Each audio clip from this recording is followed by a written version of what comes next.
프랑스의 영웅이었던 잔다르크가 몇 달 동안 포로로 사로잡혀 있었는데 샤를 7세는 배은망덕하게도 아무런 석방 노력도 하지 않습니다. 근데 내가 봤을 때 저 왕뿐만이 아닌 잔다르크 빼고 다 알고 있었어. 그러니까 성문도 닫지.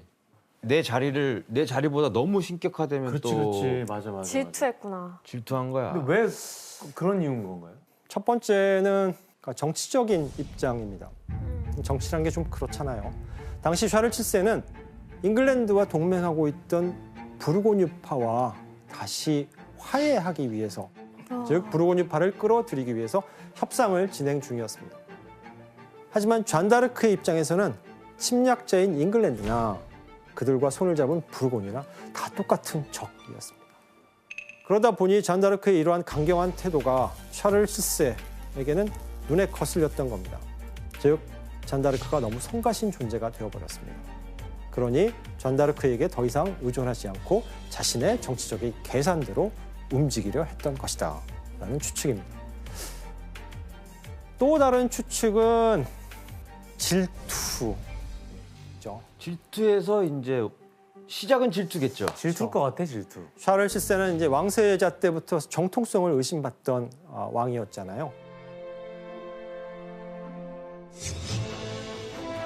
그런데 잔다르크가 갑자기 등장해서 전국적인 인기를 끌고 추앙을 받는, 성녀로 추앙받는 상황.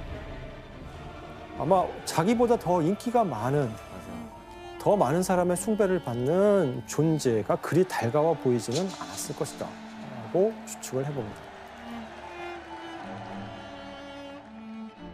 프랑스 왕 샤를 7세는 잔다르크를 위해서 아무것도 하지 않고 이제 잔다르크를 구해줄 사람은 어디에도 없습니다. 아이고.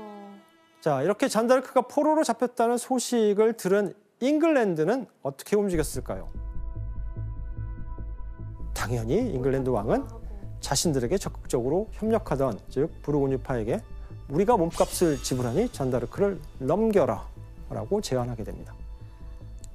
결국 1430년 11월 잔다르크는 잉글랜드 군에게 팔리게 됩니다. 어떡해. 그러니까 적국의 소나기에 이제 떨어진 거네요. 네, 이때 거래되었던 이 몸값의 금액이 1만 리브르, 지금으로 치면 한 50억을 넘는 돈입니다.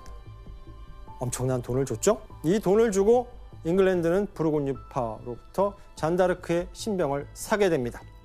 잉글랜드는 어떻게 했을까요, 잔다르크? 악마잖아요, 본인들한테. 그러니까 사기를 저하시켜야죠. 프랑스 사기를. 니네가 믿고 있던 이 신격이라는 이 신처럼 믿고 있는 이 사람은 봐라. 아무것도 아니다. 아무것도 아니다. 신이라면 여기서 이러고 있겠니? 뭐 이런 것처럼 네. 사기를 확 떨어뜨리겠지.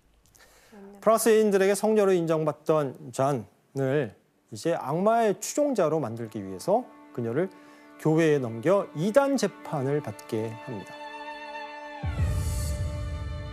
즉 신이 프랑스의 편이 아니라 잉글랜드의 편이다라는 것을 입증해야 했던 것입니다. 이제 잔다르크는 이단 재판을 받기 위해서 노르망디 루앙이라는 곳으로 옮겨지게 됩니다. 이 루앙에서 잔다르크는 쇠사슬에 묶인 채 루앙성에 있는 높은 탑 안에 갇히게 됩니다.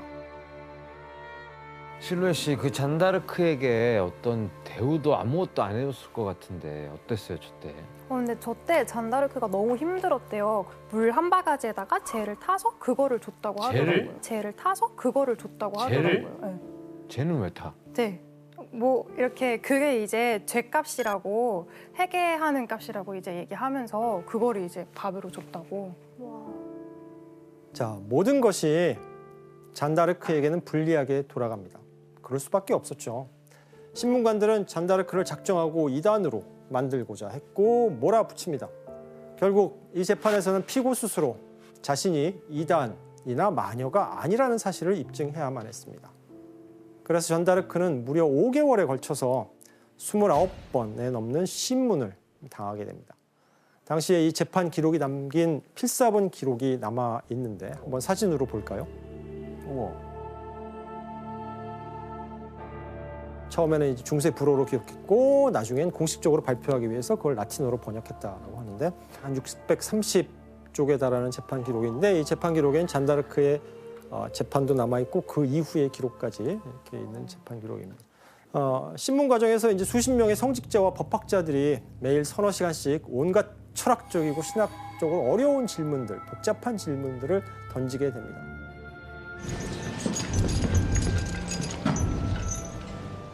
문맹에 교육도 제대로 받은 적이 없는 19살 소녀가 당대에서 가장 똑똑하다고 공부를 많이 했다는 사람들과 맞서야 했던 것입니다.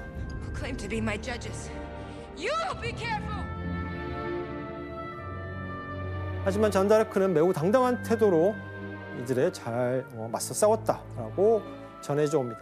결국 재판관들은 잔다르크에게 마녀이자 예언가인 죄, 그다음에 이단죄, 마법으로 적을 살해한 죄, 악령을 불러내서 도움을 받은 죄 등 70여 개의 죄목을 만들어냅니다. 와, 진짜 너무하다. 하지만 최종적으로는 12개의 죄목으로 정리가 되는데 이때 마녀라는 죄목은 사실 포함되진 않아요. 아, 그래요? 네. 왜냐하면 이미 여러 차례 처녀로 검증되었기 때문에 마녀다를 입증하는 것은 힘들었던 것 같습니다. 네, 그때 그 최종 그 판결문에 그 남장을 했다는 거가 있어요.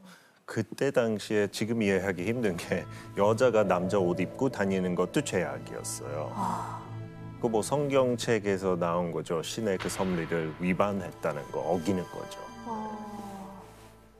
결국 1431년 5월 30일 잔다르크는 루앙시의 광장에서 화형에 처해집니다.